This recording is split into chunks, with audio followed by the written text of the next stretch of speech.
Welcome to Almost 30 Podcast. Hi, everybody. Welcome to the show. Thank you so much for being here. We know there's a lot of podcasts out there, so the fact that you found us is so cool.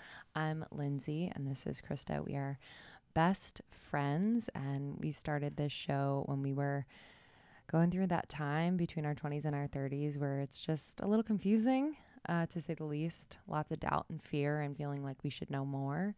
Astrologically, it's called your Saturn return, and so we just wanted to be honest about how we were feeling and what we were moving through. And so we are very honored to be supporting you all either through that time or another life transition. Mm-hmm. Welcome back for all of our OGs. You know what it is. We have over 500 episodes on spirituality, wellness, health, nutrition, everything. And we're excited to do this with you. Truly. We were just inspired by this episode with Sif, the founder of Arrae. Her and her husband founded Arrae, but she is an entrepreneur, works from home, and I feel like that is a transition, both for entrepreneurs and people now working from home, whether they work for a company or not, that people aren't talking about the ways to like optimize that. They're like, well, you should be happy that you're working at home. I remember when I used to drive downtown every day. Remember we'd be on the phone every morning during my commute. So when we were doing Almost 30, I had a full-time job, you had a full-time job, so we would have to figure out how to make things work. So we'd be having like meetings during my drive. You'd be like done with class or something, and I'd have I'd be on the phone on the way back and just trying to optimize our time as much as possible. But I do remember that taking and draining a lot of energy, being in the car for over 2 hours every single day on the way there and back in traffic. It just felt so draining. So when we started to transition to being home more, I was like so excited. Me too. I could not be more excited. But I think I overlooked the energetics of being at home and sort of the energy that you are in at home. You're usually in comfy clothes. You know, when I'd have to dress for work every day, I'd usually come right home and change in my comfy clothes. You're usually resting. You're usually chilling, watching TV. Maybe you're with a partner. Maybe you're with your pets. Whatever it is, there's a lot of distraction. So it's a totally different energy. And I think we overlook the transition we have to make when we're making our home, our workspace as well. Yes. And a lot of people had to do this starting in 2020 when people were working from home more. Now a lot of businesses are actually fully remote. So it's a very real thing and something that I think we can bring some mindful awareness to. Yeah. Oh, definitely. And yeah, I think for me, I was excited to be working from home more, not like bouncing around I was teaching SoulCycle at the time, bouncing around from studio to studio. You have to drive far. Yeah, I would drive down to Newport, so that would be like, upwards of 2 hours each way. And I think that like, dude, you're like $60. I'm like, I'm in. Yeah, but I do think that feeling of like, yes, freedom and like this feels so good, sometimes you lose the structure that my like free spirit needed in order to be productive and connected and grounded. So it took a little time to figure out what that meant for me, and also a sustainable work environment, sustainable practices, because I'm not someone that like can sit down and like work for 8 hours straight and get as much done as possible. I really need to build in, whether it's rest, looking out the window, taking a walk, things like that. So it's like, how do you make it sustainable? So we were just thinking about this and we wanted to share some ways in which we've been able to, really optimize that experience, which is now, I think, pretty common for a lot of people. A lot of companies have gone remote. A lot of people have either left their corporate jobs and are starting their own business and working from home. So while it sounds lovely, there are some challenges. And so if you can kind of set up yourself for success, I think we would all feel a lot better. Yeah, one of the ways that I've worked on doing this is my time with Justin. So it's like, how can I disconnect from work to reconnect together, both to him and my body and myself? And I noticed before, it was like between calls or whatever we'd be doing, he'd always be like coming in and be like, this is happening and this is like whatever. Yeah. And his world is changing so quickly because he's in like the Web3 space. And so he'd always be talking about these new things, and it would stress me out because I'd feel like I'm in my flow of sort of my mindset of what I have to do, what I'm working on. my very like Virgo rising self was like, I have these things to do. I need to do them. And so I had to have a conversation and just make sure that we were, as coworkers, respecting and understanding the flow of our work through the day. So how can we, instead of like talking for 5 minutes, having half of a conversation in between meetings, or, you know, seeing each other for 1 second and then talking, how can we be more mindful about our communication and connection? And then we would have lunches together. So at the beginning of the day, we would see if we could have time together to have lunch where I could disconnect from work and then I could actually connect in on a conversation, because it wasn't working to just be half connecting, you know, in between the things. And you have to think about that when you have someone that's working with you. Essentially, they're like a coworker. Sure. You know, they're probably involved in a lot of your conversations. They're going to be around you all the time. And it's really been helpful to just bring that awareness of like how this is impacting my day, how I'm impacting his day when I'm on the phone all day, and just being more mindful of our situation at home, because it is our home space and how it's now also our workspace. So having a really open conversation about how I like to work, what my flow is, what his flow is, how he likes to work, and then coming to a mutual agreement of how we can both get what we need, which is connection and time, in a more meaningful way. Yeah, I think it's so important. And even having like, you know, a little debrief at the end of the day, knowing that you can look forward to that on a walk, you know, on a walk or over dinner or something like that, where that's the catch-all for like what went on in the day and something that you can look forward to. Yeah, a way in which I've like motivated myself a little bit more and just further embodied this idea of like, okay, I work from home and I am truly working from home is getting ready at the beginning of the day. So Sifs talks about this in the interview as well, because she looks so fly all the time.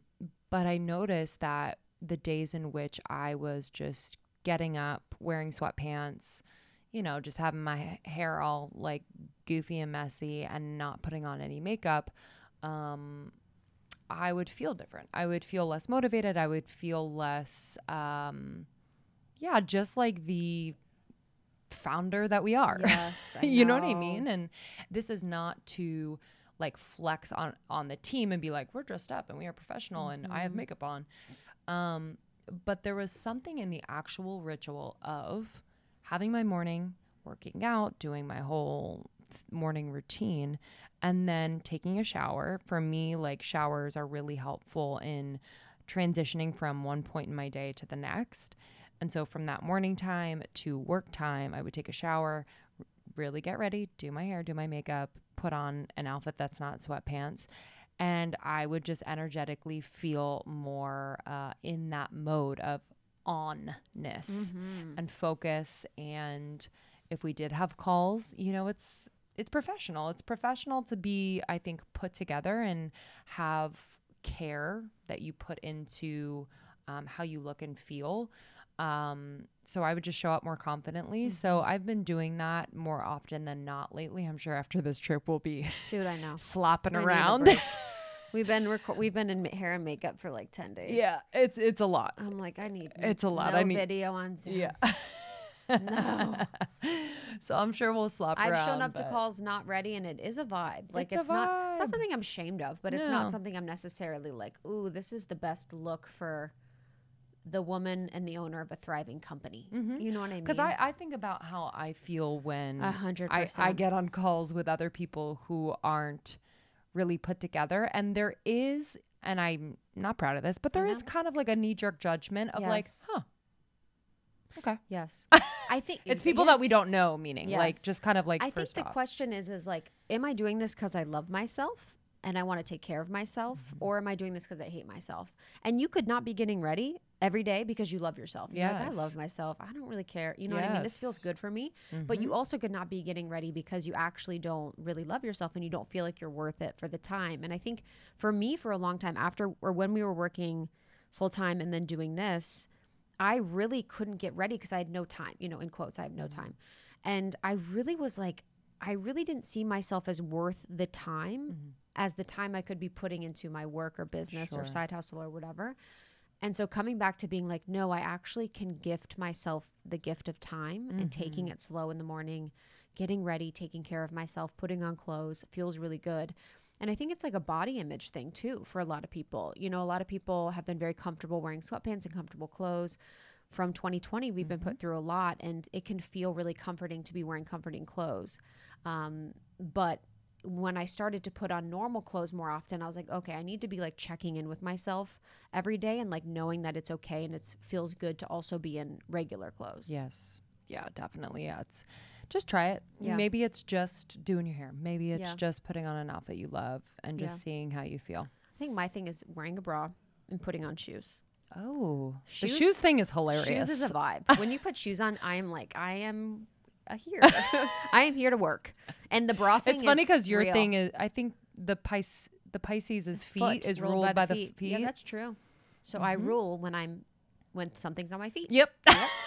Dude, Pisces is ruled by the feet, and my feet are unbelievable. Yeah, I mean, Sean's kind of the same. Like, he has really flat feet. They're kind of like, he feels a lot in his feet. He's a Pisces. Yeah, I know. Dude, Pisces, it's like, I was thinking about, I'm like, thank God I'm not famous because they have those celebrity foot pages. Oh. Yo, they would tear me down. I'd be done. Something that we also do is move during meetings. So when the meeting is appropriate, when you're having a meeting, say it's a catch up, say it's informal, we highly suggest taking walks during that time. Hopefully you're walking in the morning, in the evening. Hopefully you're getting outside and getting some fresh air and moving your body. But I find that taking meetings while walking feels really good. I'm actually less distracted. Same. Because oftentimes when we're taking meetings on our computer, on Zoom, we can be checking email, looking at Slack, looking at Gmail, looking at whatever you're looking at, and actually not present for the meetings. So I found that I'm actually more connected if I'm on a walk and moving, having the conversation than when I'm at my computer. So highly suggest moving if you can during the day. And it takes you out of your head, too. Because you're just walking around. I don't know. It's just a nice support. And I really love to, maybe it's my Virgo sun, just create a workstation, like organized and like a demarcation of, because if I'm hanging on the couch the whole day and doing work, it's cozy, it's comfy. I don't know if energetically I'm like in the zone to have structure and be focused and be on time. So I like to set up my workstation right in front of a big window. There's a lot of light and I have my laptop. Everything's plugged in. I'm not going to lose battery. You know, I have my hydration. I light a candle usually. I'll clear the space. I have a chair that helps me have really good posture. I find that when I sit down and I have all of those things supporting me and signaling to my brain, this is where we work, it's super helpful because otherwise I get distracted. I will easily go off and do other things. Say I'm working from my bed. I might pick up my phone. I might grab a book that I want to read. I might grab my guitar. I might, so I just want to set myself up for success to be focused and productive. So really setting your space, whatever that looks like for you. Yeah. And I think the last thing is really seeing your home as your office. So when we think about when we used to go into the office, I would used to go to the water cooler, which was filtered water. I would grab coffee at the coffee maker. You would have your nice chair. You would have this space that you sort of set up for yourself. So if this is going to be a place that you're at for more than 40 hours a week outside of your living, investing in some really quality water is really, really important. So making sure that you're drinking really, really quality water, whether you're getting a great water filter, whether you're getting a Berkey, whether you're getting water delivered to your home in those glass containers. I think it's from Mountain Spring. Yeah. They have really beautiful water that you can get so that you're hydrating and drinking quality water all day. Also buying something like a trampoline or a vibration plate. I have both at the apartment. So I have a trampoline and a vibration plate. They're both pretty affordable. The vibration plate, I think, was $100, and the trampoline you can get them as low as $30, and those help move your energy.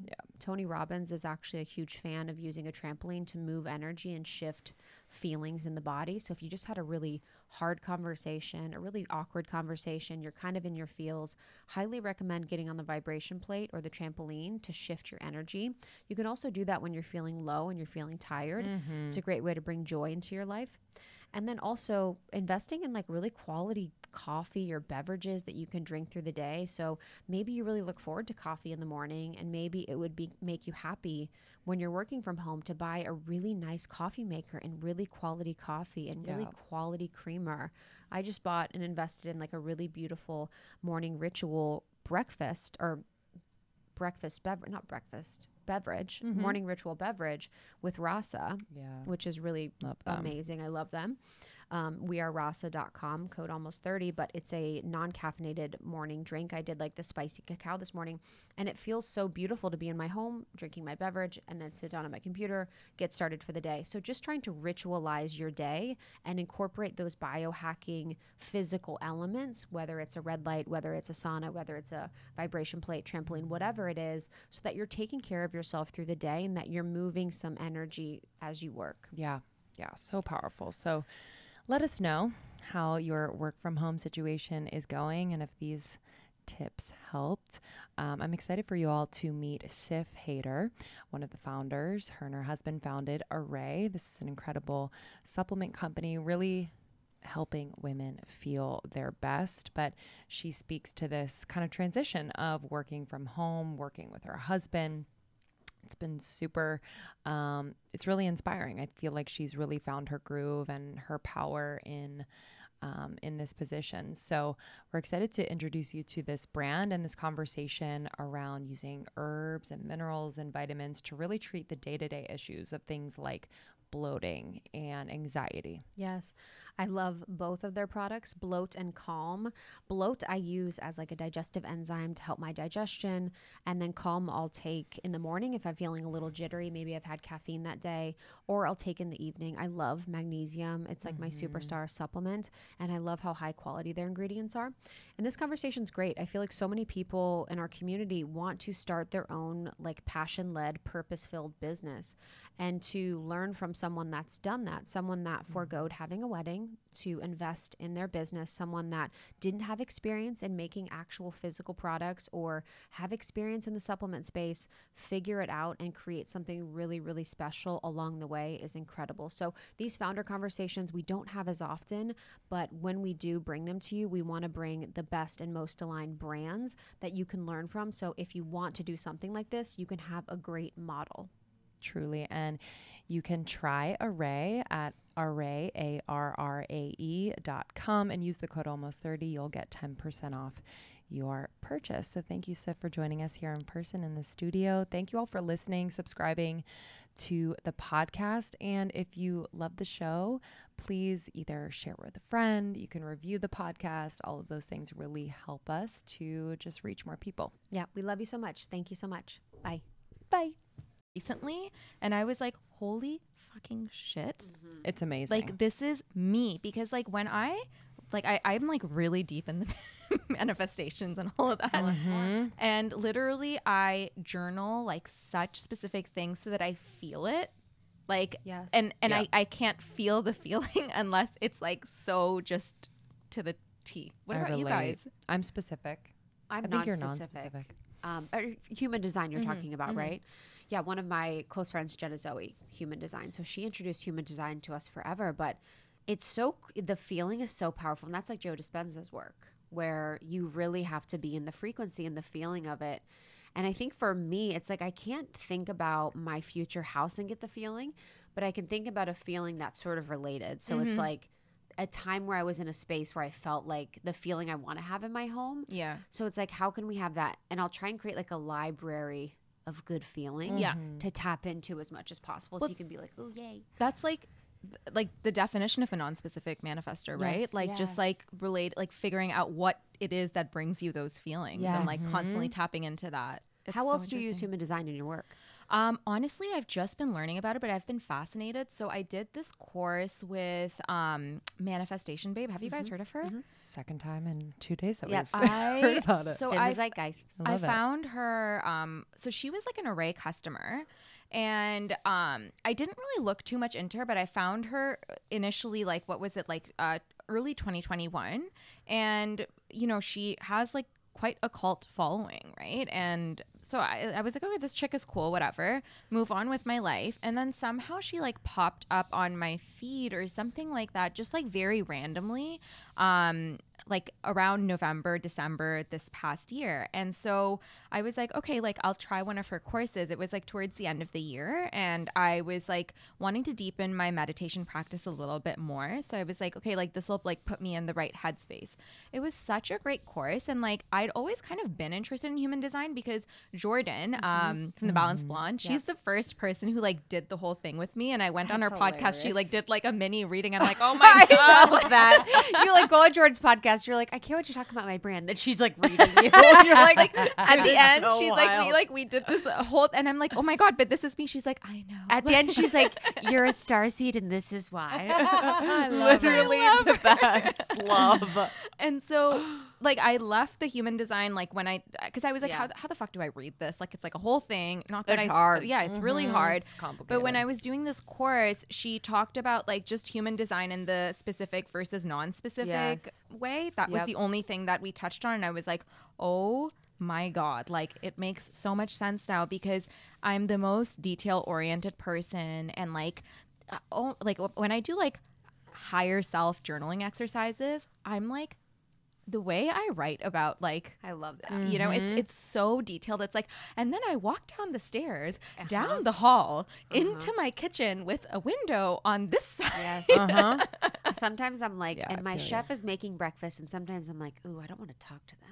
And so then the next time I'm like, chef isn't here today. Like I like mix it up. I'm like, my masseuse is waiting. I'm like, I don't feel like I don't want to talk to anyone today. So sometimes I'm like, oh, am I like retracting my manifestation? But you know what's funny? This is so hilarious. Kardashians season 20, the house that they lived in, it was like right in Malibu. Season 20, though. Oh yeah, the very last season. The one in Malibu is like that's like what I think about, because it's like that ranch on the water. You're not right on the water, but you're close enough. There's like tons of outdoor area. It's in Malibu. I was like, oh, that's like my spot. So I'm always like moving my way in my mind through that space. But that really is super powerful. You know what's weird? So I didn't know you lived here, and I always for some reason thought you were living in Malibu. Oh babe. Oh cool. There you go. Like that's a really like I don't know, I thought it was like it's weird, but no, it's facts. I also had a dream last night, and in my dream so in my dreams now I'm house shopping because I really want a house. So in my dreams I'll go to different houses. Some of them are creepy, like haunted houses. It's not like I'm like on Redfin in my house. It's like haunted or like some are cool. So the house though it was somewhere in the east side of LA because we were like, maybe we'll move east side. And then in my dream, we looked at the second house, which was on the water, and my soul was like, we need to be by the water. It was like, we need to be by the water for the house. With what you do in manifestation, I mean, how are you using some of the principles that you learned in that course through your business and your life? Honestly, I've been into manifestation for years. Like I think I got really into it in like 2014, and I've just been building on my practice all the time. And so this course that I did was interesting because I think what was really useful was it helped me work through some blocks that I have. And I don't know, I feel like you work on manifesting, but you don't know why maybe, or that even certain blocks exist. And so like a lot of the work that I did in this was like, you know, like really long meditations that I'd come out of like crying, not realizing why I felt a certain way about myself, or like that, you know, maybe I had a goal and it just wasn't coming to me, right? Or like I wasn't sure how I would get there, but the narrative that I tell myself in some capacity is like, you know, like you're not worthy of it, or you know, I don't know, like why does someone care? Like stuff like that, you know? And these like very deep rooted things. And it was interesting because I've always thought of myself as a very confident person, like in my own skin. And I really am, but you don't realize that you have these blocks until you do the inner work. So I think that that's really, really interesting. And so, you know, certain things I've been able to like manifest into my life with such ease. And obviously like in those cases, maybe I didn't have certain blocks that kept me from them, and other things it's just been like a work in progress. And so that's really like what I'm working through even still today, and like consciously like monitoring, okay, like you think you can't get the why do you feel that way, like just, and I think that courses like that are just really useful because it helps you kind of work through whatever issues you do have. And like rooting where it comes from even, you know? Yes. And I think it's cool to notice what you call into your life really easily, like taking a moment to make that a focus rather than like, oh, I still want that thing or it hasn't come in, because then you can, again, feel into that feeling or understand a bit more clearly what beliefs about yourself or what energy you bring to this certain manifestation you can kind of replicate in other areas. Can you give an example of something that you've like very easily manifested and kind of why? Yeah. So this is a really interesting one. And like it's the clearest, like I think Arrae as well for sure, but I'll talk about something different from Arrae, right? So when I moved, so I went to university in Toronto and I moved downtown Toronto for my university experience. And I remember going to get like my health card in this building, and there was this apartment, like this condo building that I just kind of fell in love with. And I was like, this is like so beautiful and I'm going to live here. Like one day I'm going to live here. And I didn't know how I would do it because I was like, 18 at the time, like literally freshman in college. And this was a really nice building. And every time like I'd walk past that building, I'd be like, I'm going to live here. Then, one of my friends moved in there and I was like, I'm going to live here. Like literally all the time. I didn't know how.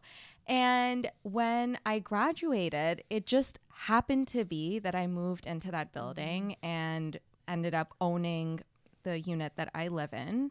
And it was just, I just knew. And like, there was no doubt in my mind that somehow it would happen for me. And it just did. It was just the wildest kind of like sequence of events. It's not that I'd vocalized it to anyone. It just happened that way. And I called it into my life so easily. I can't tell you how I did it. It was just that like knowing without a shadow of a doubt. And it's interesting because I feel like the way so I'll give you guys another example. So we're moving here from Canada, right? And there's like a whole visa process, and all consulates were shut down throughout COVID for 1 year. So all visa applications were really backed up. Okay. And we applied so long ago and we weren't getting this interview. Like it just wasn't coming. And our lawyers were like, everyone's experiencing this. Don't worry. It's because of the backup, blah, blah, blah. And I was like, okay, whatever. So I put our condo in Toronto, like I put it on, like I rented it out because I was like, whatever, I'm done with this chapter in my life. Like not 2 months after we got the visa interview. So it was almost like letting that chapter go and like just closing it while I was holding on to it. Nothing was happening. It's like, I think it's like an energetic thing. It is. It's like you have to create space for the new energy to come in. And it is because, consciously you're like, I want to live here. But there's like a subconscious part of you that's like, well, I still have my place in Toronto. And there's still the place in Toronto that's like kind of the exit route or like the opportunity. Or it's like a backup plan. Like, what if that doesn't happen? And like, I think as soon as we did that, I was like, nope, this is over. This is the plan. Like that interview is coming and it's coming fast. And I don't care. Like there's no second choice, So it's interesting. That backup energy is very interesting. I used to do that with guys. Me and my friends would be like, always have backups. And they'd be like, you're just cheating. I'm like, what? It's interesting. I think it's the backup energy where energy. It's, you don't want that in your, it's not the vibe. Okay. Like 100%. Even like I was talking to someone and I was talking about Arrae, and it's like, sometimes I'll like talk to people and they're like, but how did you know? And like put everything into it. I was like, listen, this had to work. Like I didn't give myself a choice, nor did I ever fathom that it wouldn't work. Like I knew when we went into this that this was gonna fucking work. There was no second option. I didn't have my eggs in another basket. This was it. Yeah, I think there's a difference between like having like different things that you're doing, but I think there's a difference between kind of preparing well, where, whether it's financially or just making sure that like the leap into it isn't kind of a... Oh yeah, for sure. Like being smart about it, like, I mean, we were working, like Nish was working his full-time job. I was still a content creator when we started Arrae, but it was like, I don't know, like, I think it's like a doubtful mindset as well that like, okay, but like if this doesn't work, and that's not how it was for me or for Nish. It was just like, this is it. Like, this is the business. It's not going to fail. There's no, we never even used that word, it just never came into the realm of our field. Yeah, truly. Yeah, it is weird because I do think about that. I've tried a lot of things before almost 30. Not a lot, but I've tried a few things. And there was never, like, it's just you kind of go. You just keep taking steps. Yeah. And you don't really think about, oh, if this will fail or if it does or what happens if. You kind of just continue on your path of continuing to take steps, however that will take you, and then meeting whatever comes up along the way. And I know before we were talking about, you know, to start the business, you took the money for the wedding and invested it in doing this. And I think for a lot of people right now, they're questioning whether they want to have weddings. You know, some of them would rather buy a house or a space or even invest in a business. And so I'd love to talk a little bit about that, because I think it's a really powerful thing to do, to make priority what will really benefit your future self than like going with the short term, you know, just wedding right now. You know, I think it's being really clear about what's important to you. And Nish and I had gone back and forth on like what's really important to us and like what just brings us joy. Yeah, like of course it's celebrating, right? But as I was going through this like wedding planning process, I was like, oh, like I'm so much more excited about Arrae and building that out and like really taking it to the moon. And Nish was as well. And when we made that decision, it wasn't even like a second thought that like maybe we should or we shouldn't. It was just like yeah, we're doing this. Like this is what brings us joy, and it'll allow like what fulfills me in life is like I'm very mission driven and I like to help people. I really do. And I thought that by getting Arrae out to more people, that was like my mission in life, and everything else was secondary. You know, and I'm so glad we did it, because honestly, Nish and I always say that it's the thing that's brought us the most together, you know, like of everything else. Like we could have had a wedding, absolutely, and I'm sure it would have been wonderful, but what we have gotten in our relationship out of being able to create this together has been so fulfilling. It's like brought us, it's made us like truly family, you know, and we went to court, we signed the papers, but what Arrae did for us, like it actually made us like a unit, you know, and we're always on the same page. Like, you know, it's really special. And like, I'm not saying that working with your partner is for everyone. I do want to give that disclaimer. I think it works for Nish and I because we're so different and like what we do in the company is so different, but it's really special to go through those highs and those lows and have someone like really feel it with you, you know, because you guys know, like you do this together, and to have each other as co-founders, right? Like on the lowest days, you can go tell another friend and they'll empathize, but they won't feel it. They won't cry those tears or like, you know, just like really feel it with every ounce of their being. You know what I mean? Yes. So it's everything. It's like, it's just, and someone that understands every single thing, you know, where it's like you can tell your partner, you know, okay, so you're talking about a story and they're like, okay, so who's this person? Yeah. And you're like, okay. And then I'm like over it. I'm like, if you listen to our conversations, like, oh my gosh, it's actually not full sentences, but we're like, or we'll be like, you'll be like, so this, and I'm like, I know what you're going to say. Yep. You know, and sometimes it won't even be about anything. And it just, it's been so important having that partnership. And I do think that it's obviously made the world of difference for us. I guess, what is your advice for anyone that wants to, even if it's a friend, what's your advice for doing business in partnership? I think it's important to be very clear cut about who does what. And I think that if there is overlap, there should be a mechanism where you guys decide who has the last say, as opposed to like having like going back and forth, because you know what, sometimes you will go back and forth forever and you'll just forever disagree. So who has the last say? And so with Nish and I, the way we've split it up in our business is that he has the last say on certain operational decisions, or like when it comes to sales, he has his like last say, and it doesn't matter what I have to say at the end of the day. If like we go back and forth and debate for long enough and we're still at a standstill, he makes the decision. Same way for me, creative brand, kind of the direction we're going in. Like if we're at loggerheads, I'll make the last call. So we're really clear. So I think just having that defined right from the beginning, it just saves a lot of heartache. Yeah. And the more specific you can be, the better. That's my opinion. We need to do that. Yeah, I feel like we've done it, and then I think with changes in our team, with different things, it's like then And I feel like I more so will be like, oh, let's talk about this because I want to like do it together. But I think it is so powerful when you just know who can own certain decisions and be like, yeah, I trust the other person to make that decision. Yeah. And it's not to say that you don't rely on each other. And like oftentimes, we will have an issue where I maybe stand on this side and Nish stands on that side. And it's maybe an issue within my department, for example, right? And I go to him and we have this like big debate.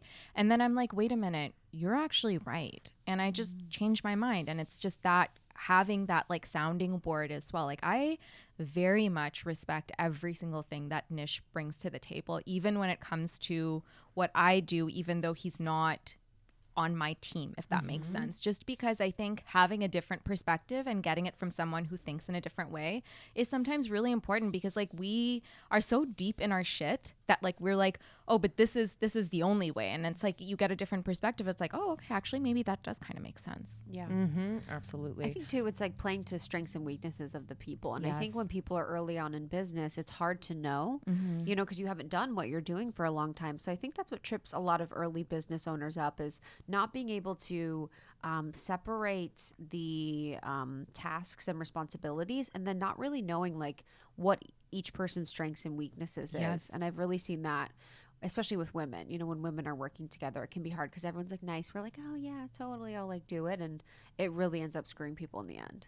Yeah, absolutely. I think being cognizant and like very clear about like what you're good at and what you're not good at. Like sometimes you realize this along the way. Like for example, I know that, listen, my attention to detail is definitely lacking in comparison to like Nish or other people on my team. Like it just is. Okay. Like may as well be honest with myself. I'm not going to pretend I'm that girl. I'm not. I was just saying, I was like, same. And then I'm like, in my life, it's not, but in business, it is. Yeah. It's crazy. It just is. Like I glaze over certain details, and I glaze over my life until I'm at work. And then I'm like, what is this tiny thing that I saw that everyone's missing? It's true. What did you do before this, just for that transitional period? A lot of women in our community are, thinking about either starting their own brand or business or side hustle. What did that look like before? So I was a content creator for years, like full time, prior to working on Arrae. So I left my job. I was a writer at Al Canada.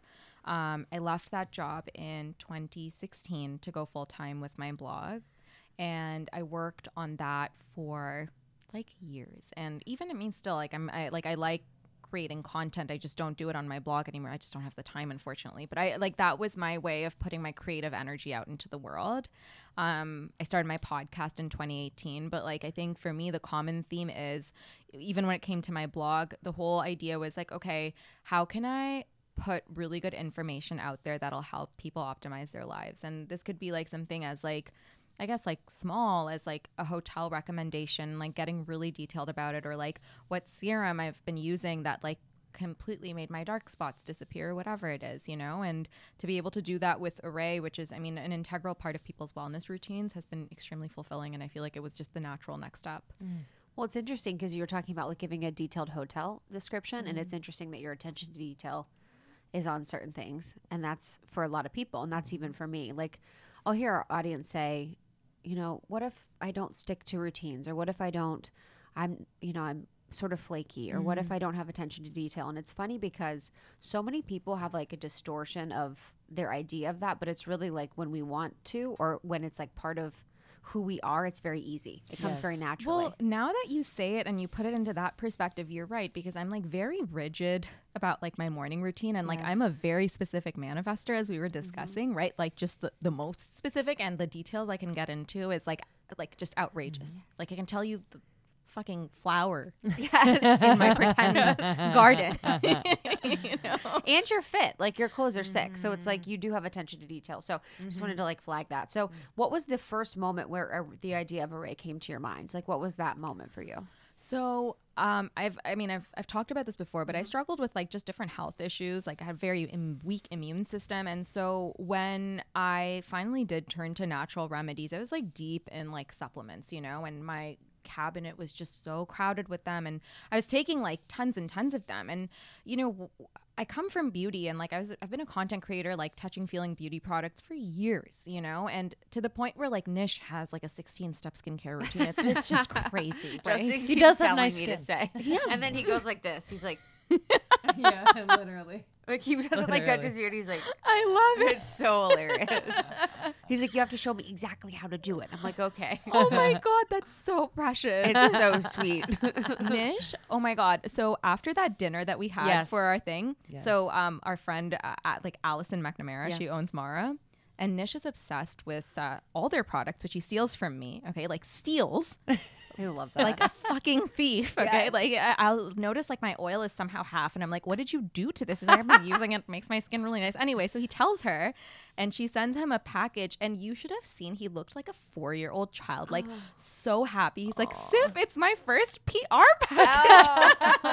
It's like, I'm officially an influencer. And it's funny. One day we like made Justin wash his face for like 3 days, and then he got his it. He's like, this is what happens. I haven't washed my face in 30 years, and now I've washed my face once, and I get a zit. But it's weird. It like pulls something up out of them. I'm like, I cannot believe guys don't even wash their face. Yeah, it's bizarre. But going back to this.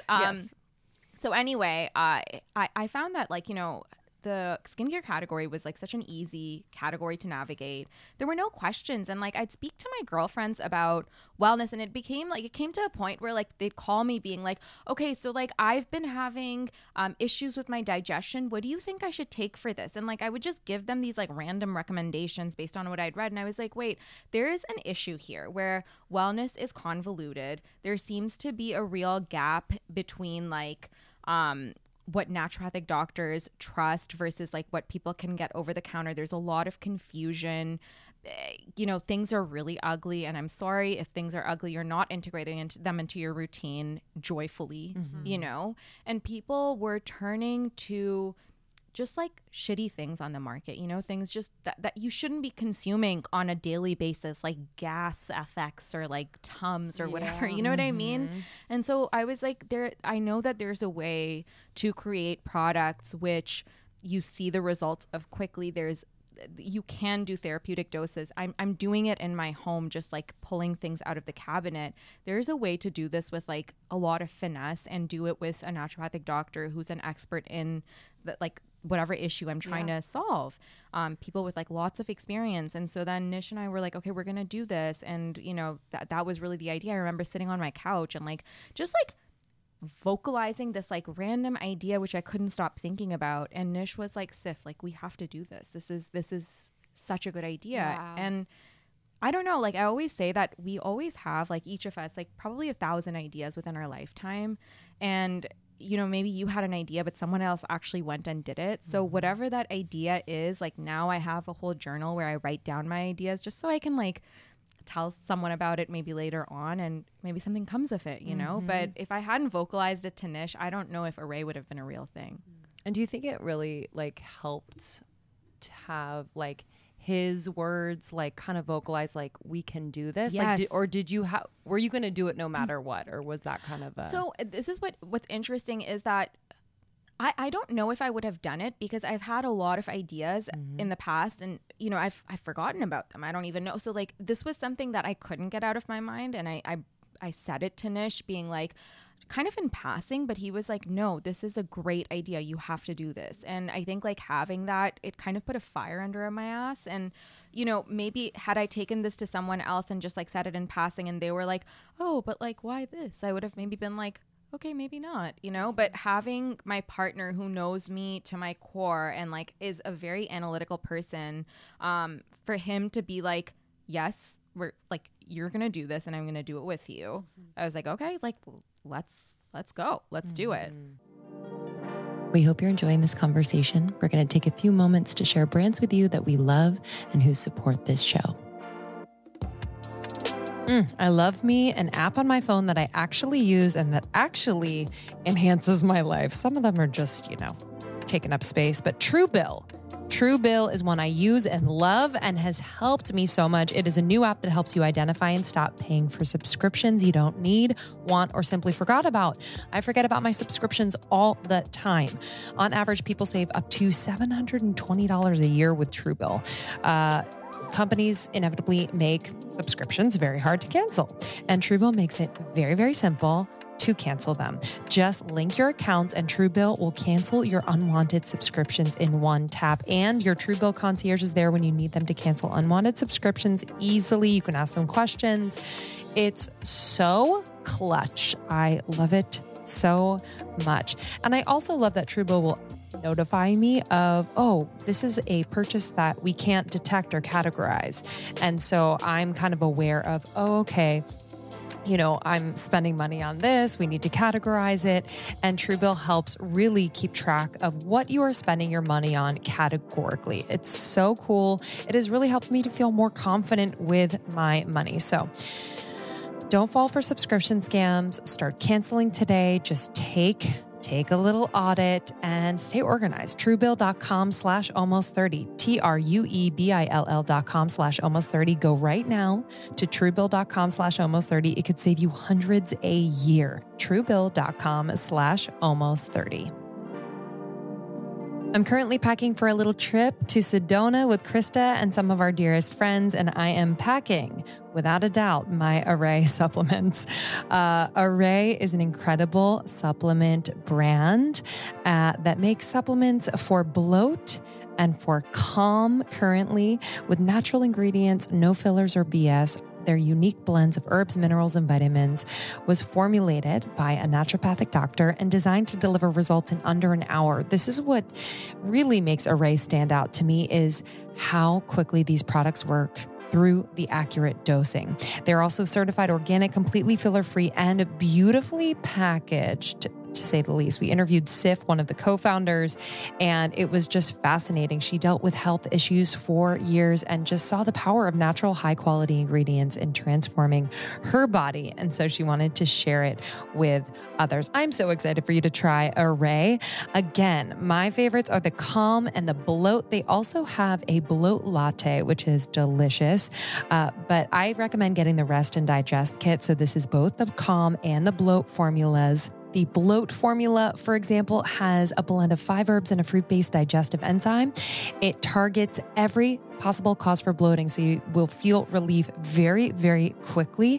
And their ingredients are sourced from the most potent part of every single plant. Some of the potent ingredients include bromelain, which is for speeding food breakdown. This is from pineapples.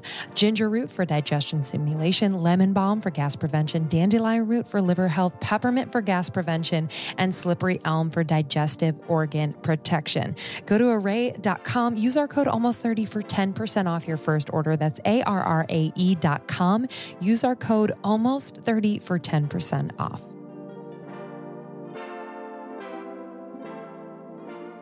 Yeah, it's huge on who you first tell your dreams to. You know, that first person that you're communicating your dreams to is huge. And I actually don't really tell my dreams to anyone, because I find that, not that I have dreams that I'm holding from people. I actually my dreams sometimes don't even feel like it's something that I really need to tell anyone. It's like kind of just like, I'm gonna play with this a little bit. Like, I'm gonna kind of see what's going on. I'm gonna see if this is something that I want to explore. I'm gonna let it percolate in my brain, and I'm just gonna see if it's something I want to bring down. But I noticed that what will happen is a lot of times people will have a dream or idea, and they'll tell someone that really isn't the best person to be telling about a dream. Yeah. And there's so many people. And I remember for most of my life, until I found a community that was, you know, dreamers and supporters and people that were incredible to tell dreams to, it was really hard, because you'd say something and you just would be met with such resistance and such projection. And it's really heartbreaking. So I suggest for people to really figure out, like, if you are someone that kind of works with others to sort of figure out the path of your dreams. Like, are you someone that likes to be collaborative about your dreams, or keeping them to yourself? But I really love your story, because it's important that someone you love is like very clear with you about their support of your dreams. And just gets it, you know, because there were a lot of whys, like, or why you know what I mean? Yeah. Like, you know, for example, why would someone buy wellness products from you when you're not a doctor? Like, who are you to create this brand? You know, and it's a very valid question. And like, I had an answer to it, which was that, look, you know, I see other founders. Not everyone is a chemist or a formulator or a doctor, but they find the right team. And I think that that's really what it takes. And I've seen thousands of like horrible things in the market, and I have a vision for something that's better, you know. But like, there's a lot of like why use sort of thing, but to have someone there who has like a mind that works different from you. He's not a fucking hype man with like no rhyme or reason. Like, this is a very smart person who I trust to be like, no, like, go do it. And I remember like even back when I started blogging, right? Like I told Nish, I was like, let's take your camera and take some pictures. And he's like, let's do it. Like, literally the most supportive. So I don't know. I've been very lucky, you know, to have that. But if someone doesn't have a partner, find friends who will encourage you as well. Like, you can have a community of people who you can go to, who will give you sound advice, but who are also dreamers and like know that there's a way to make things happen, you know? Yes, completely. That's why when I first moved to LA, I felt like, oh, this part of me that wants to do so many things and is a dreamer, like I was among other dreamers, and it felt like I just had a lot more room and support to do that. You mentioned, you know, how your friends would call you and ask for like a friend prescription of for specifically their digestion. And, you know, I feel the same, where like a lot of people that we talk to, they're like, yeah, my digestion is off, or my gut, or, you know, my skin as a result is not that great. So in working with naturopathic doctors, which I love that aspect of the brand, what did you learn about like these common issues and the root of them? Specifically digestion, it's like such a complicated thing, right? And it's like, it's not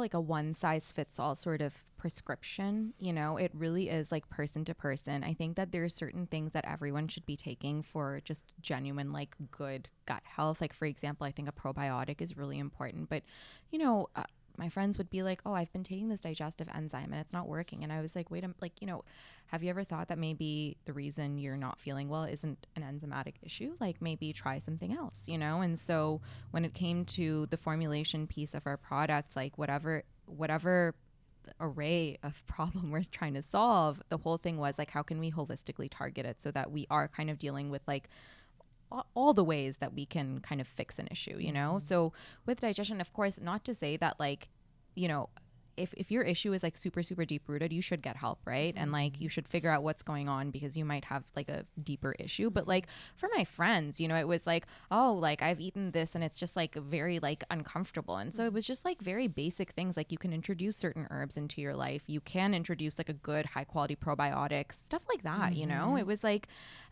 and most people just don't realize what'll work. They don't realize what dose they should be taking. Like, they'll be taking the tiniest little bit of something and expect it to work and then not really see any results. It was just stuff like that, you know?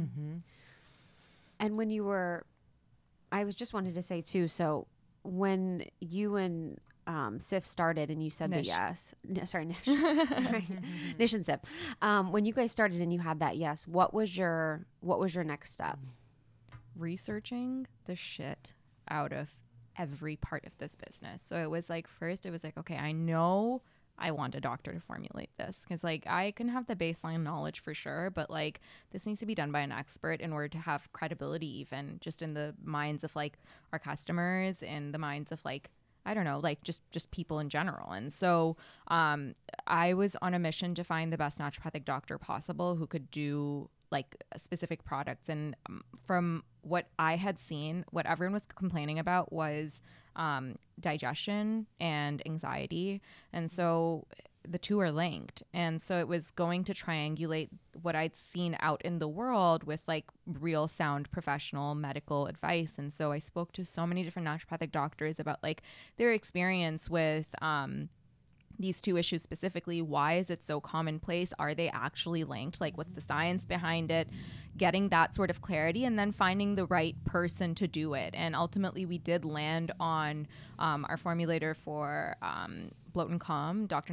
Natalie Mulligan, who is a really, like, she's like a top eating disorder specialist in Canada, and she has an amazing clinic. And we went with her because when you are suffering from an eating disorder, and like those are the type of patients you're dealing with, you're seeing the most severe of like gut health issues, like digestive issues and mental health issues. And we knew that if someone has like 10 plus years of doing this with rave reviews and just like such a well-respected person in the industry, like this is the person. And you know, she was incredible to work with, just like so much knowledge. And so that's kind of been our ideology, that like every product that we come out with, it really is like finding the right doctor. But yeah, step one was finding a doctor, and then after that it was like, you know, who's going to manufacture this, who can do organic, you know, it's crazy. Like it's a whole thing, you know. I mean, I didn't know that vitamins were not organic.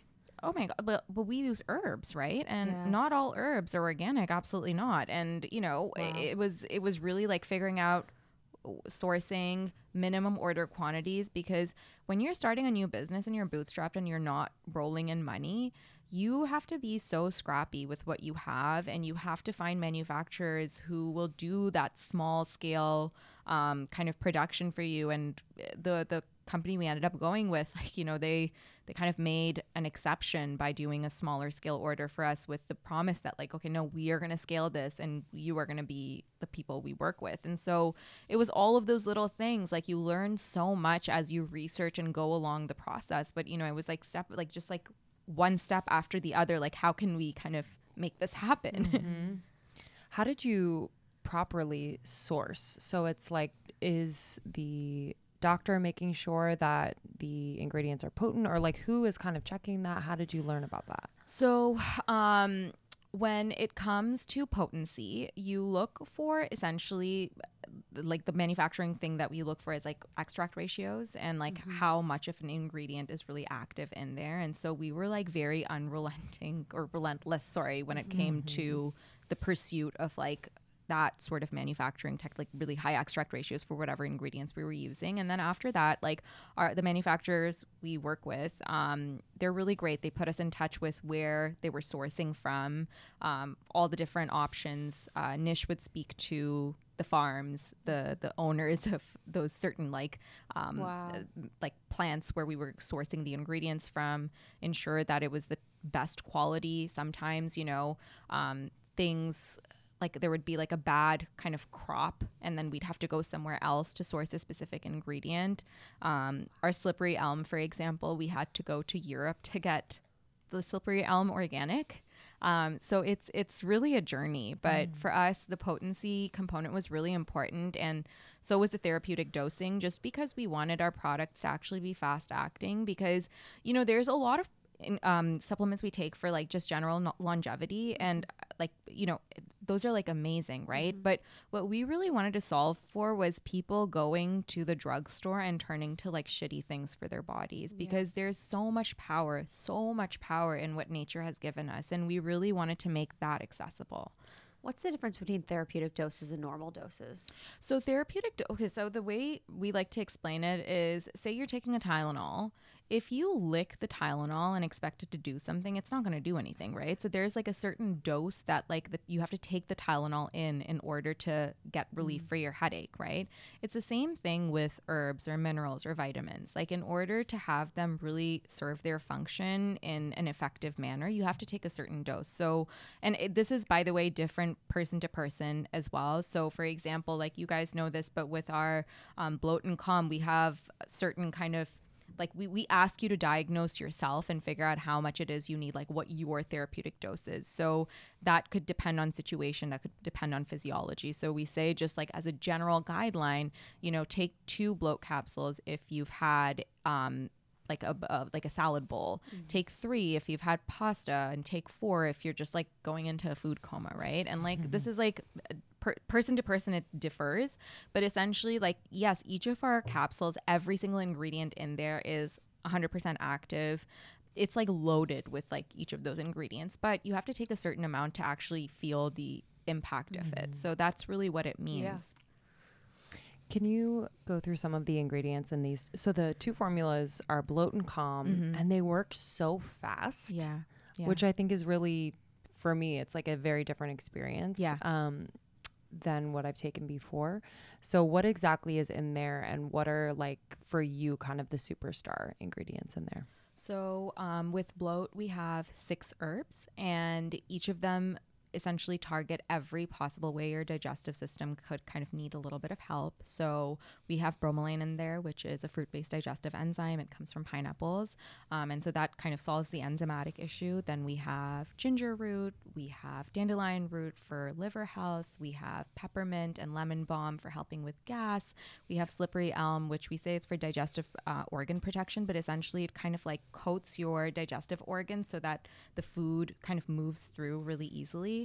And we absolutely refuse to use a laxative in our formulations just because we did want to create a product which was safe and could not ever cause dependency issues or really harm anyone. You know, I think that there are people who have abused laxatives, you know, and we were like, not with our product, absolutely not. So whatever your digestive concern is, we just gently optimize. That's what we do, and we make sure that we do it quickly.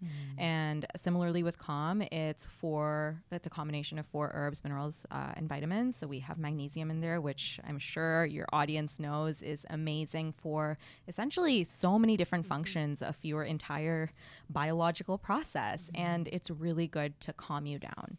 Then we have L-theanine in there. We have inositol and passion flower. And L-theanine is a really interesting ingredient because depending on the formula it's used in, it can make you alert, but it can also make you calm. So what's great in our formula with Calm is that it is a product that you can take during the day, and it doesn't give you that drowsy effect, which a lot of calming products do. So with our one, our whole goal was, how can we create a formula which people can take throughout the day when they're having anxious moments? So for example, I always say, like, I take it before podcast interviews. I took it before this, just so I could show up as like my best self and not feel any sort of like jitteriness or like feelings of panic or whatever that is. So all 4 ingredients, essentially, they just make you calm but still alert. They don't impede on your ability to perform during a day.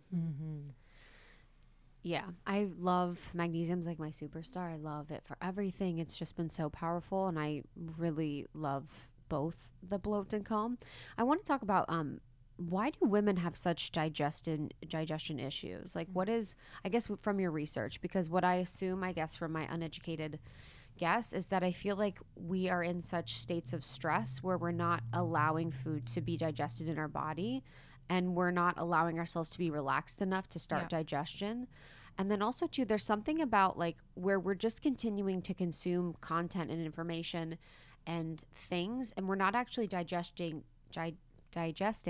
anything, whether it's information, conversations, you know, thoughts, and we're just kind of continuing to consume but never really digesting. What are your thoughts? I couldn't agree more with you, actually, Krista. And there really is a science behind this, right? And again, it goes back to the link between stress and digestion. You know, when we are stressed, like, and we're anxious, our body really does go into fight or flight mode, and it makes digestion. Isn't that hard? We cannot talk to digestion. Yeah. So it makes the process so hard on your body, you know, and we are constantly on our devices, you know, looking at emails. We're just in a state of spiked cortisol. And how is that supposed to make digestion an easy process for our body? It's just not. And then you add in on top of that, like, you know, a lot of us may have hormonal issues. And again, like, hormones and digestion are also linked. There's so many different things that are like impeding on our ability to digest food properly. This is not the way that we're supposed to live. Like, we don't have access to nature. We're not sitting down and really like thinking about our food. We're eating it at such a rapid pace. Like, literally it goes into your mouth and down your stomach. Like, there's no chewing. What is that? I know, honestly. And it's just not being present with our food. It's the quality of food that we're consuming as well. Like, you know, it's like a degradation of what things are supposed to be. And I think, you know, this is our body's mechanism of just telling us that things are not right. And like food sensitivities and stuff as well, it's coming from the quality of food. You know, things are being sprayed all the time. It's not right. Yes. So it's unfortunate. And I will say that I think men are also very bloated. Yeah. But what I've realized about men is that men don't have the vernacular to realize that there's actually something going wrong. So what's really interesting is when Nish and I were testing out bloat, we both had it, and I knew I was bloated. I was actually in like a lot of pain that day, and it was really crazy that how quickly it worked. And Nish is like, oh my God, Sif, like I feel so good now. And I wasn't feeling that good, but I didn't know that I didn't feel good. And I'm like, this is like, it's like talking to a child, you know, like you don't have the words for. Our videographer Tommy was nodding, and then you're like, it's like talking to a child. And he was like, He's like, He's like, I'm not a child. But it's true. Yeah, it is like, feel good now, feel bad before. You're Yeah. like, yes. Yeah. Or like for the longest time, Nish was not sleeping properly at night. He'd wake up in the middle of the night and be checking his emails or like just and my life. This was him, and he didn't realize that he had a stress issue, Krista. Like, can you imagine? I know. And so, you know, when I started giving him things to just like, initially I honestly just started with magnesium, and then he'd sleep through the night, and he's like, Sif, but I feel so good today. I guess I wasn't really sleeping well. And I was like, no shit, you were on your phone till like 4 in the morning. Dude. You're like, you need me, bitch. Yeah. Now, because I've been on Justin about his phone so much, his like rebellion is to be on his phone like an intense amount. So he's just like sits there with his Gaia, and he's like, every morning he wakes up with screens and like just blasting into your pineal gland. Those fucking screens. But it's interesting with men too around bloat. And I was thinking about this, and I have no thoughts. I just think it's an observation, or my thoughts are my observation, is that I feel like women are so obsessed with bloat because it's like kind of a code word for feeling fat in quotes, like and aesthetic. Aesthetic. Yeah. And we demonize fatness in our culture. So it's like sometimes women are like, oh, I feel so bloated, but it's really like they're feeling the feeling of almost like being nourished or having lots of food. So there's the difference. There's like actually being bloated, and then there's like the feeling of like having a lot of food in their stomach, which feels uncomfortable for them. So it's like people feel like it's bloated. So I think there's like a weight thing around it too with bloat, where women are so scared of being a weight that they don't want to be, that it's almost like they find any route, which is laxatives in the past, or saying it's bloated, or saying it's inflammation.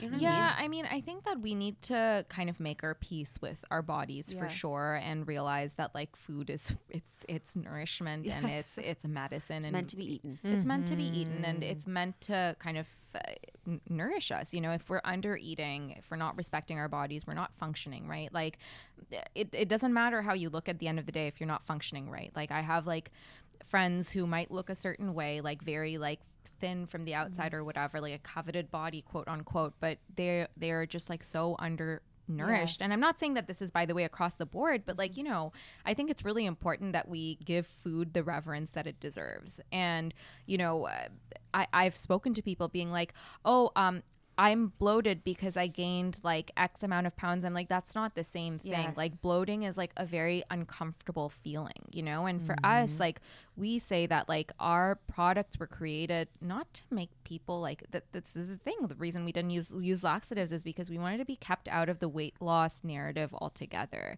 We're there to help you just feel optimized. That's it, you know? And enjoy whatever foods you like. And sometimes, you know what, it is the cauliflower that bloats you, you know, and you should be eating that cauliflower because it's good for you. So, and the kale. Yeah, and the kale, exactly. So if we can help along the way, then that's great.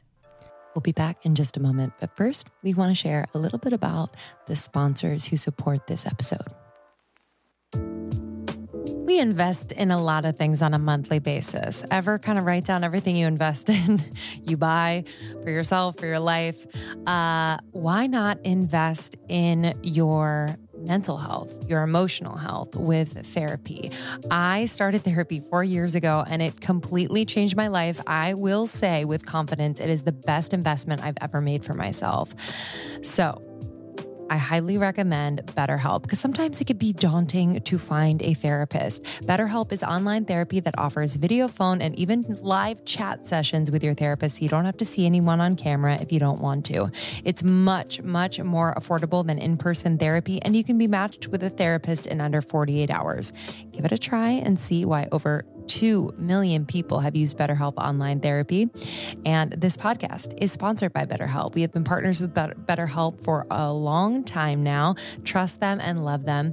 And Almost 30 listeners get 10% off your first month at betterhelp.com/almost30. That's BETTERHELP.com/almost30. Get 10% off your first month. Okay, so the other night I took the sleep gummies from House of Wise, and I have a little thing on my wrist that tracks my sleep, my HRV, deep sleep REM, all the things. And I took the sleep gummy, which I love. And you guys, my REM was up by an hour and a half. Do you know how major that is? REM is deep sleep, is cell regeneration, is where we have our dreams and we're just in that deep restorative sleep state. And this is such a game changer for me. You've heard us talk about House of Wise. We absolutely love this brand, so much so that we invested in this CBD brand, and their products allow women to give more attention and purpose to their daily routines, more intention and purpose, so they can take back control and achieve greater results from their sleep, stress, and sex. I know y'all love the sex gummies. I mean, those are a cult favorite and a given. And what I love about House of Wise is that they incorporate incredible herbs and adaptogens into their formulas. Like, for example, the sex gummies are made of horny goat weed, maca root, ashwagandha, as well as their full spectrum hemp-derived CBD. And they work. This is the thing. Not all CBD products that I've tried have an effect, a desired effect. And so this is the first brand. That is why we invested in them. That truly, truly works. We feel the effects and are better for it. So check out House of Wise at houseofwise.co. And with the code almost30, you're going to get 20% off your purchase. So make sure you stock up. My favorites right now are the sleep gummies and the sex gummies. Go to houseofwise.co, use the code almost30, and you'll get 20% off. And what I also love about this brand is that a portion of the proceeds go to support the Last Prisoner Project. So they are dedicated to cannabis criminal justice reform. So House of Wise is partnering with them and giving a portion of their proceeds. So please go to houseofwise.co, use the code almost30 for 20% off.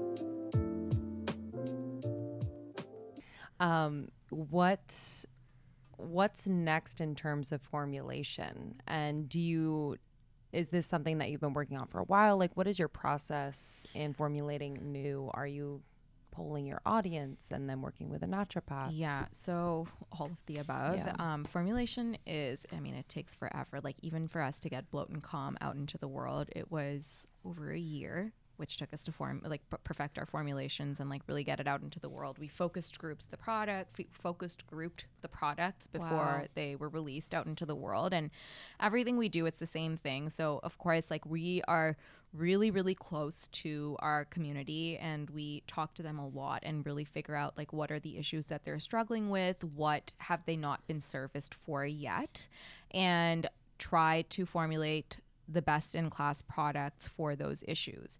And after that, it's, we test it internally within our team, and then we give it out to members of our community who are maybe interested in trying the product, and then just get the response. And, if the response isn't up to the standard that we would like it to be, then we go back and do it again. And this actually happened with one of our formulas, which we thought we were going to release, where internally we were happy with it as a team, but when it went out to the world, the response was slightly more underwhelming than we'd hoped for. And so we went back, and we've not released that product yet because we just were not happy with it. Mm-hmm. I love wondering in my head. Guessing. I can tell you guys offline. But yeah, we have a couple coming out. One of them actually in the next few months. And we're really excited for that one because it's been in the works for over a year. To perfect it, and then the next one after that, it's been in the works for even longer. So that we work really hard on our formulations and ensure that they're fast acting, that the ingredients are amazing, that people are really excited about what problem we're solving as well. And Nish and I have had this conversation 100 times about who we are as a brand. what you will never see from us is, you know, releasing formula after formula within a year. Like we won't be that brand. We never will be. We can't be. We really care about like going deep into the issues that we're solving, and it frankly speaking, it takes a little longer to release our formulations, and we're completely fine with that. I kind of like that about you guys. Yeah, it's powerful too. I think a lot of people that start businesses or entrepreneurs, they're always like, what do I do next? Like, what do we do? And there's such a power in asking your customer or your audience or whatever. Like, people don't realize that your customer wants you to talk to them, and they want to give you advice or guidance or insight. And I think it's powerful that you all did that. It's the most powerful resource you have at your fingertips. Yes. They want to talk to you. They love your brand, and they will give you very honest feedback. Like, you should be involving your customers in fucking everything. I'm sorry, am I allowed to swear? Yeah, totally. Yeah, so it's true. It's so important, and we have leaned in on our audience for a long time. And you know, early days, Nish would go hand deliver our product on his motorcycle to our customers, like no joke. And we're friends with those customers because they've stayed on as brand loyalists. You know, when it comes to new formulations, we send it to those people who we trust. They give us their honest feedback, and it's made us so much more, I think, powerful as a brand. You know, it allows us to make the right decisions. Yeah, it humanizes you too, you know, which is, I think a lot of times people are afraid of what their audience or their community or their customer will say. And that's sort of what stops them. So you do have to be able to take feedback. So how do you give and receive feedback? Like, do you have any advice for people? Because I think that's been a huge learning process for us, both with being public figures, and then with our team. So I think, and maybe this is like, kind of an umbrella statement, but like, I don't think you can take things personally. I really don't think so, because sometimes you'll get feedback and you never asked for it, and it's not very nice. Okay. And if you take that to heart, it will crush you. And we've had people write in really mean emails sometimes. Okay. But Nish and I always responded with kindness, and, you know, what can we learn from this?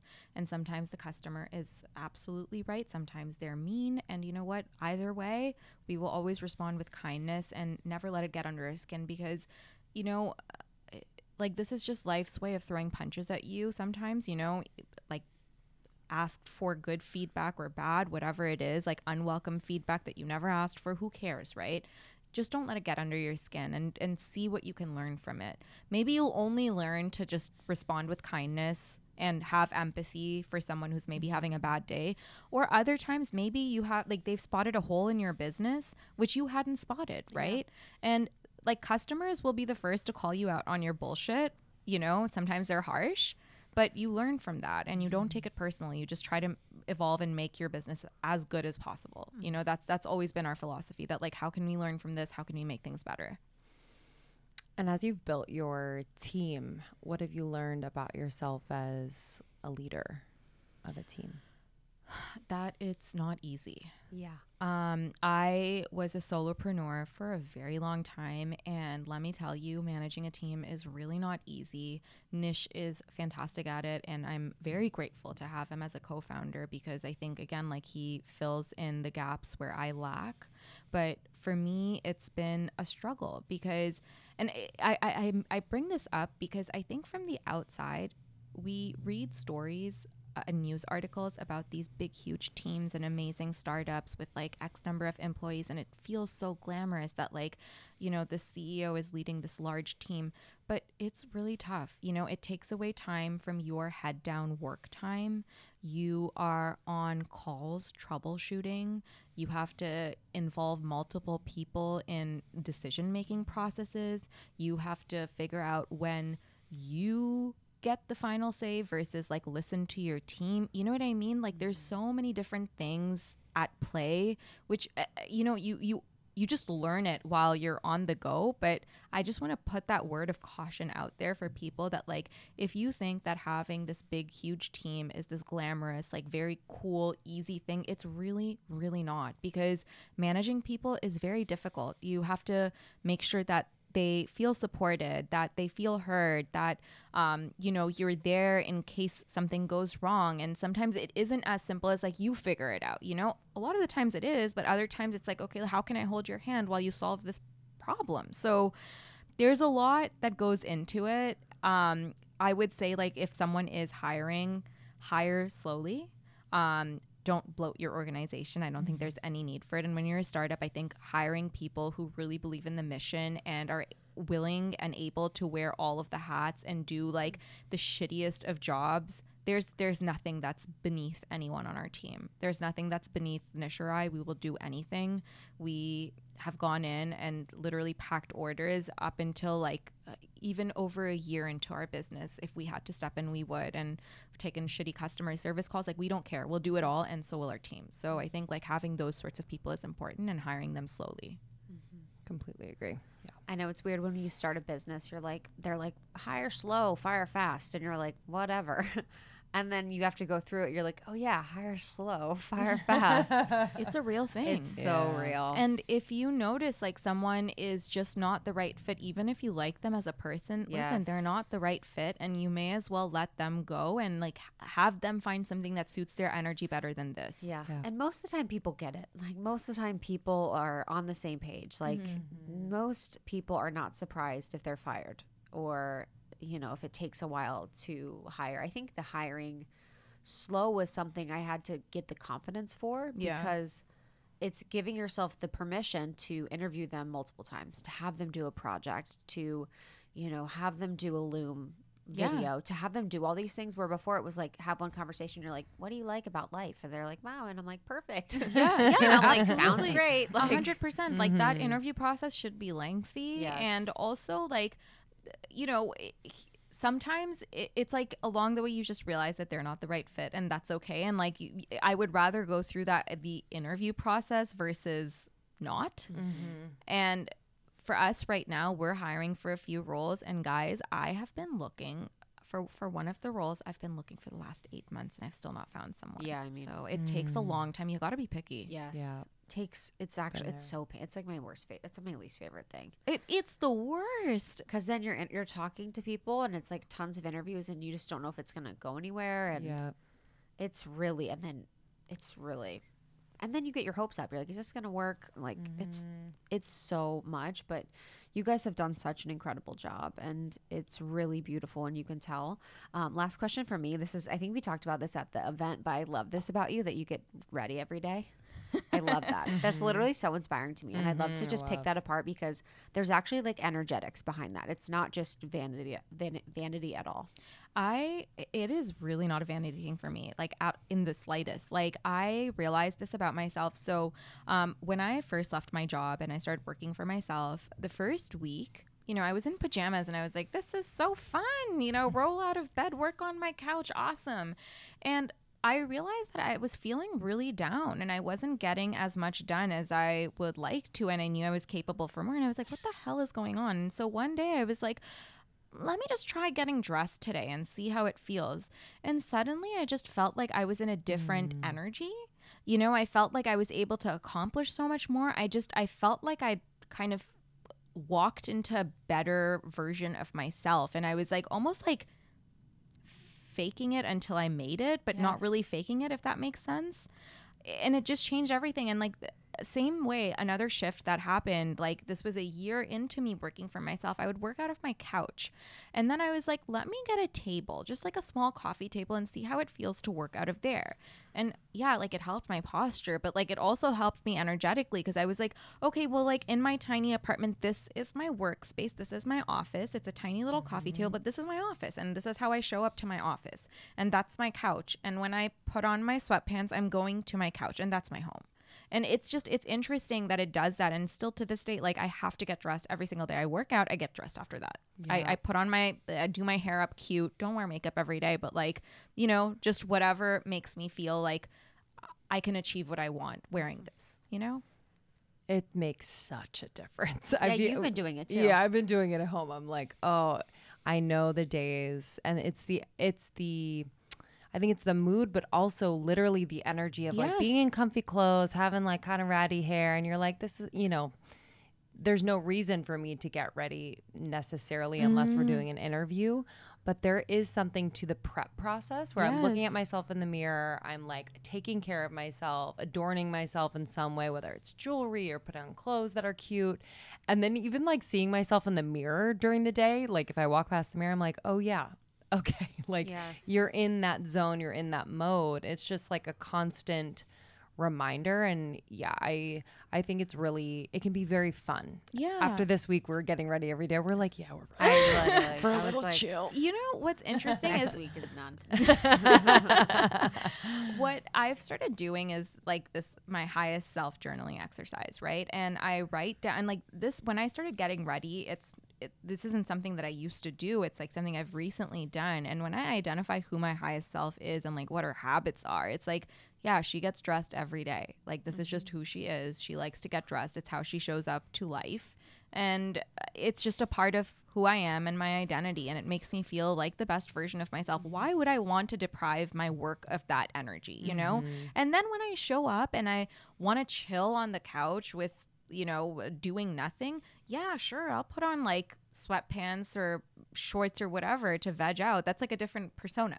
Yeah. Does that make sense? Yes, completely. And also like, you know, if you're going to meetings, if you're going to interviews, then to kind of have that like extra aspect of your presence be there. I don't know. It's just, it makes such a difference. Yeah. Yeah. Absolutely. And people see that you care too. Yeah. You know, we had an interview with someone and I was like, oh, do you care? Because there wasn't a care and attention to the look, which isn't, it's just so deeply, because it's energetic. It's like, if you care, you're going to like care about yourself. Yes. And you're going to like get ready because you're someone that's worth getting ready for. Yes, absolutely. You know, and there's just such an energy, and I really didn't realize it until like 2020 when we were all home and we're all in our sweatpants. We're all in these like really comfortable clothes all the time, and you just there is an energy where you're like nothing's worth it. Yes, you know, like it kind of makes like that's how I feel. Like I know people can't see me, but it's just like, let me just, you know, veg out. Like that's how it makes me feel when I don't get ready. And I remember in 2020, like people felt really down, and it was like they were, even if you're gonna wear sweatpants, honestly, wear a cute pair. Yep. That's it. Just don't wear that wear a clean pair. One. Yeah, yes. Clean. Yes, wear clean. Wear a clean player's vibe. And sometimes for me, it's like putting on a bra and sneakers. Yes, if honestly, I put on a that's bra all it and takes. sneakers, I'm good. That was. I'm not saying wear a fucking ball gown. Yes. Yeah, like just put on something wash that makes your face. Wash your face. Okay, like if you're gonna tie up your hair, put it in a nice bun instead of like a sloppy one. Sloppy one. I'll notice that. I'm like, I look totally different when my hair is in a sloppy bun than when in a regular bun. Like my hair is greasy right now, guys. Like let's be real, but I still put it in a bun. Okay? You got a chic bun. Oh man, this has been so fun. I'm excited for our audience who haven't tried Arrae yet to try Arrae. Yeah, we've really loved it. It's always super exciting to not only meet the founders, but really be in collaboration with the brand that we use ourselves. It's just so easy and it just feels like flow. So I appreciate you like just trusting us as well. I mean, you guys have been awesome, and like, I mean, I love you guys so much. You're such like authentic. We love people. you and Nicole too. Yay! We love Nicole. She's the best. Yes. She's full time with you? Yeah, she's full time, so she's a huge fan. Aww. She was. And she's the one that like helped us collaborate. And she's amazing. Like literally, I mean, she came in. She was like our second hire actually. She's incredible, but she's always been fans of you guys. I love her. You know, yeah, she's really wonderful. Because we didn't even talk about, but your dinner was amazing. Yeah, both New York and LA. Yours. New York was a breakfast. Yeah, just so intentional. I mean. And also top too, I love when I see friends. It was so fun. That was a good group. It was a great group. That was such a good group. I was like, to see Jordan, I'm like, you're out. Honestly, when she said she was coming, I was like, this is the biggest honor of my life. Baby, she was like, she was pregnant. Like I was so like truly honored. Yes. Like I was so happy. Like everyone showed up. I was like, you guys care about the brand. Like this is so nice. Yes. Isn't that weird how you're still like, what is you still have that thought? Oh, 100 all the time. I'm like, what do you mean? Like you care? Yes, 100%. Like when Nicole was like, I've been listening. I'm like, people listen? I'm like, I know, what do you still. I'm like, 6 people years consume in. the Cool. content. I was like, what? Yeah, 6 years in. I'm like, what do you mean? This has been amazing. So we have our code almost 30 for Arrae. I use them both. Yes, Like, every night. Yeah, I just whenever I need. It's been incredible. I love and really, really respect you guys. I'm so grateful you're here. Thank you so much, guys. This was so fun. Amazing. All right, we'll talk to you later. Bye. Bye. Thank you so much, Sif. Again, Arrae.com. You can use code almost30 for 10% off. I love both of their products, both Bloat and Calm. It is all natural herbs that just work. And thank you so much to our other sponsors for this episode, Truebill, Arrae, as we mentioned, BetterHelp, and House of Wise. You can find all discount information in our show notes as well as on almost30.com/partners. Thank you all so much for supporting the show. For more from Almost 30, you can go to almost30.com. Make sure to follow us on Instagram, Almost 30 Podcast. We love you guys. Thank you so much for tuning into Almost 30. Bye.